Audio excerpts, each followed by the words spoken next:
Hola, ¿qué tal? El día de hoy vamos a hablar sobre las variantes y trastornos sexuales.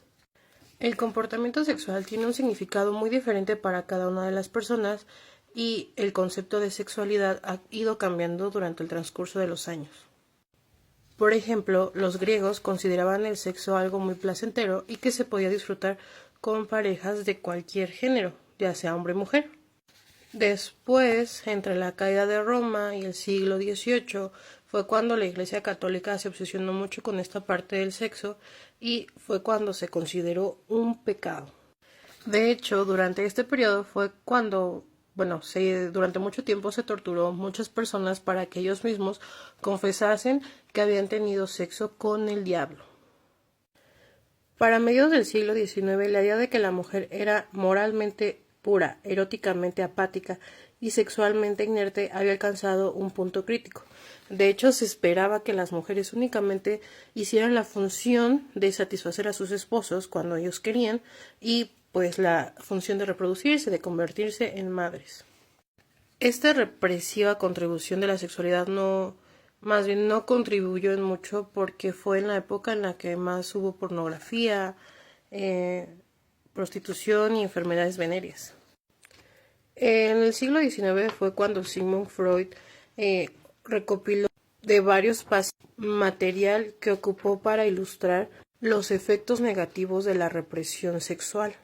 Freud rastreó las desviaciones sexuales de los adultos hasta eventos importantes que tuvieron en la niñez. Freud estimuló la reconsideración del papel de los sentimientos sexuales en el desarrollo. De hecho, argumentó que todas las personas son bisexuales, de manera innata, no heterosexuales como realmente se cree. Sostuvo que, aunque en lo general el desarrollo psicosexual da como resultado una heterosexualidad, también hay cuestiones como lo que es el complejo de Edipo que si no se resuelve puede desencadenar en un adulto homosexual. Bueno, ahora vamos a hablar un poquito más acerca de la homosexualidad. Existe una gran controversia cuando hablamos acerca de la homosexualidad, pues algunos mencionan que debería de tratarse como un trastorno mental. Sin embargo, hoy en día no se encuentra realmente dentro del DMS-5, que es ahí donde se encuentran todos los trastornos avalados a nivel mundial. Sin embargo, aunque no se trata como un trastorno, hay mucha gente que piensa que sí debería de hacerse. Una conducta homosexual es una conducta sexual con una persona del mismo sexo. A los individuos que prefieren mantener relaciones sexuales o de pareja con personas de su mismo sexo durante un tiempo prolongado se les considera como homosexuales. Y bueno, a menudo, conforme va avanzando a lo que es la homosexualidad femenina, se le considera con otro término, que es el lesbianismo. Bueno, en años recientes se ha utilizado lo que es el término gay para darle referencia a la vida de homosexual, ya que se cree que esa palabra tiene como menos, no significado, pero sí como que menos impacto negativo. Bueno, hoy en día hay algunos terapeutas que continúan con una terapia de conversión, que está enfocada en cambiar la orientación homosexual.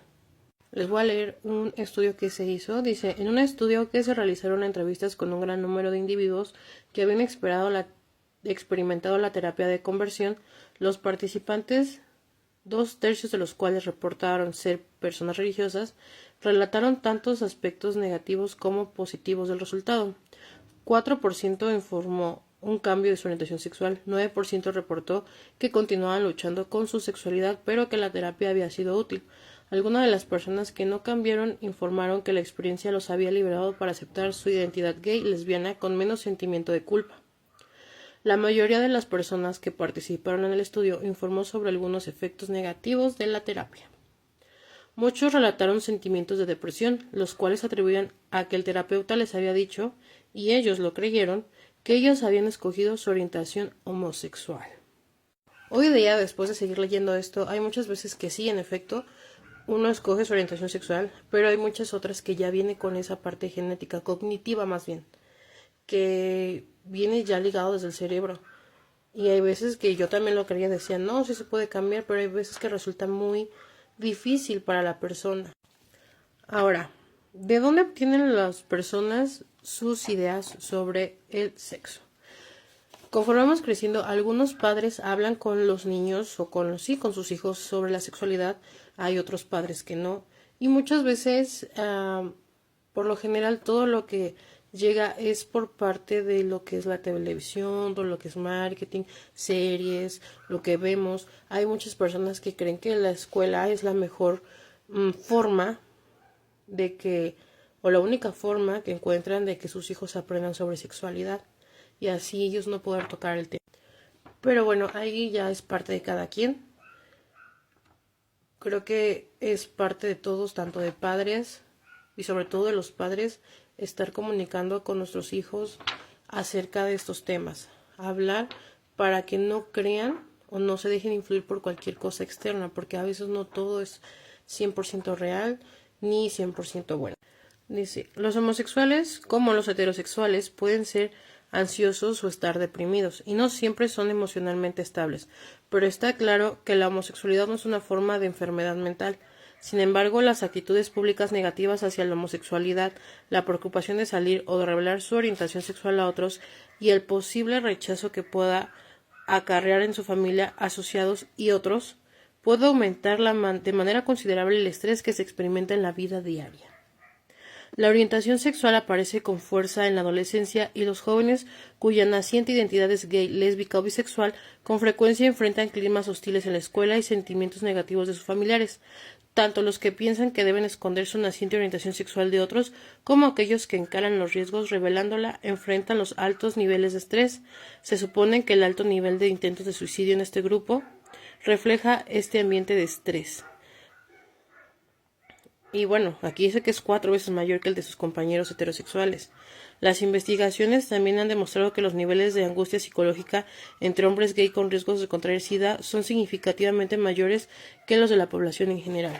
O sea, prácticamente estamos hablando de que más que el conflicto que les cause a ellos como personas, ser una persona homosexual, saber que les gusta alguien del mismo sexo más bien, su más grande conflicto es el qué dirán, el cómo los van a juzgar, el cómo los van a ver, el cómo los van a tratar.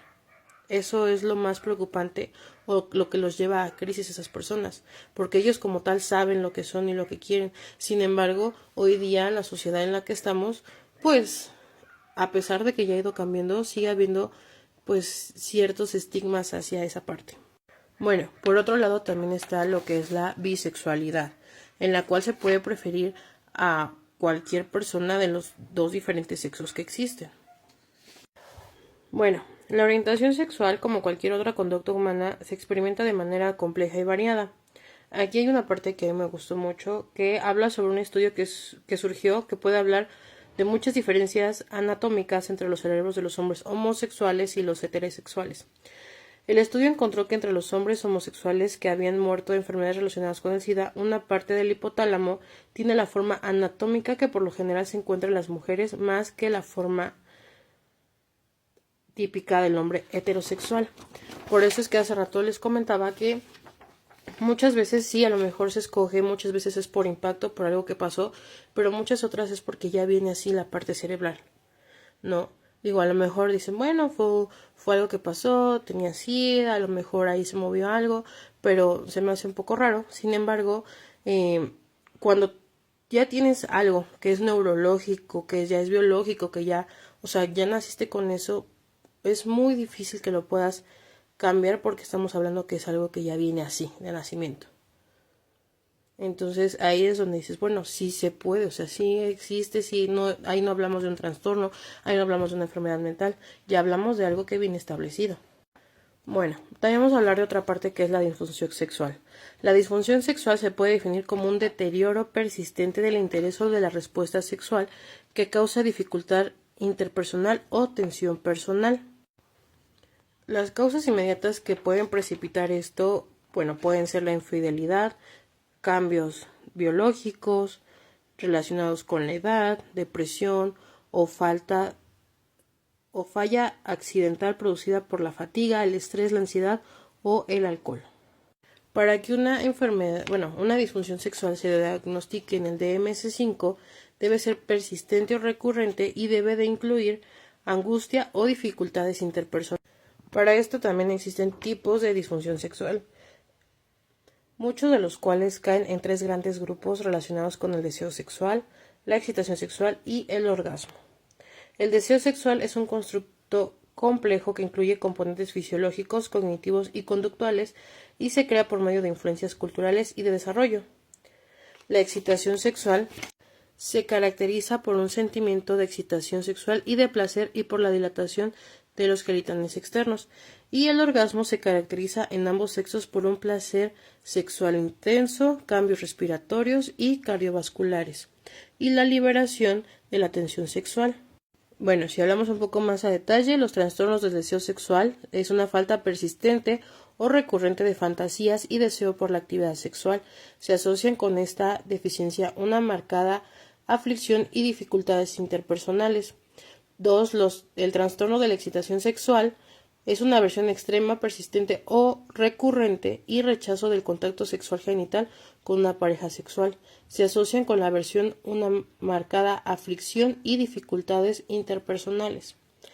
Y los trastornos orgásmicos en las mujeres, demora persistente o recurrente o la falta del orgasmo después de una excitación sexual normal. Y en los hombres, ya sea 1. Una eyaculación rápida o prematura, lo que llamamos eyaculación precoz, o la dificultad para alcanzar el orgasmo o un orgasmo tardío. Estas alteraciones causan una marcada aflicción y dificultades interpersonales. Bueno, ahora, los problemas de deseo sexual son diferentes al trastorno por aversión al sexo del DSM-5-TR. Una persona que padece del trastorno por aversión al sexo siente miedo, ansiedad o asco ante la perspectiva de una oportunidad sexual con una pareja. Esta puede ser una aversión general o toda actividad sexual, incluyendo besar o tocar, o puede enfocarse en el contacto genital. La respuesta puede variar desde falta de placer y ansiedad moderada hasta estrés extremo. Si el trastorno es severo, la perspectiva del contacto sexual puede llevar a crisis de pánico, sentimientos de terror, palpitaciones cardíacas y dificultades para respirar, así como desmayos y mareos. Problemas relacionados con la excitación sexual. El hombre puede ser incapaz de producir una erección o mantenerla hasta completar el coito. Este problema se llama disfunción eréctil. En las mujeres, el problema en esta etapa es la incapacidad de alcanzar o mantener la respuesta de dilatación y lubricación hasta que se completa el acto sexual, lo que a menudo es provocado por una excitación sexual inhibida. Es como cuando las mujeres por lo general terminan diciendo que pues se les secó allá abajo y pues se rozaron o les duele. En las mujeres, la inhibición de la excitación sexual implica carecer de suficiente lubricación en la vagina para permitir la entrada del pene. Las mujeres que tienen coitos sin un nivel adecuado de excitación, sobre todo si el coito se asocia con el dolor por la lubricación inadecuada, corren el riesgo de avanzar hacia un trastorno del deseo sexual hipoactivo, en el cual el individuo puede tratar de suprimir los deseos sexuales por completo, ya que no es satisfactorio, pues mejor no los tiene. La inhibición de la excitación en los hombres significa incapacidad para alcanzar o mantener una erección el tiempo suficiente para completar el coito o el acto sexual. Puede ser primaria, el hombre nunca ha sido capaz de sostener una erección el tiempo suficiente, o secundaria. El hombre ha sido capaz de completar el coito exitosamente en el pasado, pero pues ahora se le dificulta. Lo primero es muy raro y lo último es muy común que pase. Algunos de los factores psicológicos que colaboran con más frecuencia en generar la disfunción sexual son los siguientes. 1. Limitada capacidad para expresar emociones tiernas y cálidas. 2. Preocupaciones sobre el rechazo o la crítica. 3. Inhibiciones sobre la desnudez o mostrar el cuerpo. 4. Problemas con la autoridad y preocupaciones sobre ser dominado. Y 5. Sentimientos de baja autoestima. La sexualidad es una función biológica como la digestión o la respiración, y un funcionamiento sexual adecuado como la buena digestión o la respiración normal requiere deshacerse de los nervios y la tensión y sobre todo el control excesivo. Por ejemplo, un hombre puede experimentar elevados niveles de ansiedad cuando su pareja femenina es lenta para alcanzar el orgasmo.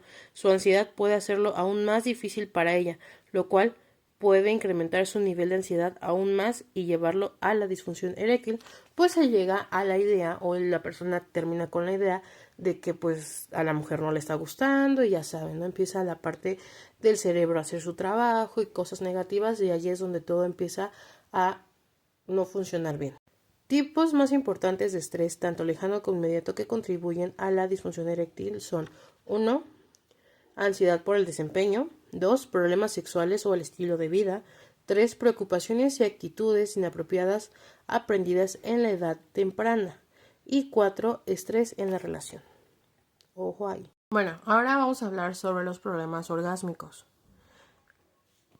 La eyaculación precoz, en la cual el hombre es incapaz de inhibir la eyaculación el tiempo suficiente para que su pareja femenina experimente el orgasmo en el coito, es probablemente el tipo más común de disfunción sexual que todos conocemos. La incapacidad del hombre para controlar su orgasmo tiene como resultado sentirse sexualmente inadecuado, ¿no? Eso es obvio porque pues muchas veces de esos hombres son de los que más mal hablan las mujeres. Desde su punto de vista, experimenta ansiedad mientras llega a altos niveles de excitación erótica y la ansiedad hace que pues esta parte de la eyaculación pues sea más pronta. Por otro lado, la eyaculación retrasada se inhibe la respuesta eyaculatoria. Los hombres con estos problemas responden al estímulo sexual con sentimientos eróticos y una erección firme, pero son incapaces de eyacular. Y bueno, para las mujeres, el principal trastorno en la fase orgásmica de la actividad sexual es el trastorno orgásmico femenino. Esto es incapacidad para experimentar el orgasmo o una demora persistente o recurrente en el orgasmo después de una excitación sexual. Este diagnóstico se basa en la opinión del clínico de que la capacidad orgásmica de la mujer es menor de lo que sería razonablemente para su edad, experiencia sexual y cantidad de estímulos sexuales que recibe, pero no se utiliza si su dificultad es mejor explicada por otro diagnóstico de eje 1, como un trastorno expresivo mayor, o si es resultado de una condición médica general o de una variedad de medicamentos. ¿Qué estamos hablando? Estamos hablando de que muchas, si nos vamos a un rango o algo estadístico, hay muchas mujeres en el mundo que en su vida han experimentado un orgasmo. Que sí, a lo mejor en el momento de tener el momento sexual, algo placentero, lo sienten muy rico y todo, pero no llegan a esa fase de terminar la eyaculación femenina, de experimentar esa parte. Y ahí es donde entran diferentes factores. Si el trastorno orgásmico femenino se considera predominante psicológico o se debe a la interacción de factores psicológicos y orgánicos, con frecuencia se recomienda la psicoterapia. Tanto los hombres como las mujeres pueden experimentar dispareunia, un dolor genital recurrente o persistente que ocurre antes, durante o después del coito. Las mujeres pueden también ser afectadas por el vaginismo. Bueno, ahora vamos a hablar rápidamente de las parafilias. Las parafilias están conformadas por fantasías sexuales especiales, prácticas masturbatorias, accesorios sexuales y peticiones de la pareja sexual. En el DSM-5-TR describe 3 clases de parafilia. El nombre significa atracción por el desviado. 1. Preferencia por el uso de un objeto no humano para excitarse sexualmente. 2. Actividad sexual repetitiva con seres humanos que comprende el sufrimiento y humillación reales o simulados.